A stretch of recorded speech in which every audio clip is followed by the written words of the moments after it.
Les acteurs impliqués dans l'éducation au Sud Kivu sont conviés à travailler main dans la main pour valoriser les personnels des soutiens à l'éducation et ensuite marier les vivre ensemble en paix à travers l'éducation des enfants. Appel lancé le week-end dernier lors d'une triple commémoration de la Journée mondiale des personnels des soutiens à l'éducation, celle du vivre ensemble en paix et la Journée mondiale de la lumière. Cette triple commémoration donne de la valeur au vivre ensemble et concourt à la promotion de l'éducation des enfants.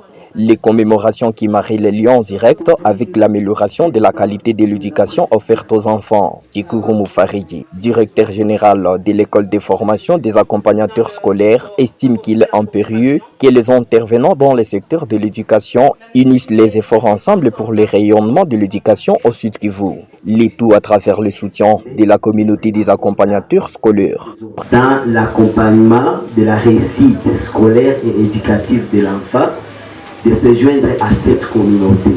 Le ministère nous a chargé une mission grandiose d'enrôler, d'identifier d'abord, ensuite enrôler et former des répétiteurs scolaires et autres acteurs qui s'impliquent dans la réussite scolaire de l'enfant en les rendant professionnels et performants. Prenons la parole. Alexandre Mbongue Kimbunde, secrétaire administratif à la direction provinciale de l'éducation nationale et nouvelle citoyenneté et représentant du PROVED, salue l'initiative de la création de la CAC. Il souhaite voir d'autres acteurs s'en approprier car l'éducation des enfants est une affaire de tous. Demandons à ce que les jeunes qui sont appelés à remplir les critères d'aller suivre cette formation parce qu'il va s'agir là de notre service technique. L'inspection qui va dépêcher, qui va déployer les inspecteurs pour les capacités, pour les mettre à jour concernant la nouvelle méthodologie d'enseignement, les nouvelles approches qu'il y a, afin qu'ils puissent bien capaciter nos enfants. Occasion pour Emmanuela Baïndoa, journaliste et membre du RJAE et encadreur chez Watoto News, de démontrer qu'il y a une corrélation entre le vivre ensemble en paix et l'éducation des enfants. Ceci car le vivre ensemble en paix contribue à une meilleure qualité de l'éducation des enfants. Et notre travail, c'est de porter plus haut la voix de ceux-là qui ne peuvent pas parler. Donc, nous sommes là pour sensibiliser à travers le média. C'est que les autres n'arrivent pas à dire plus haut.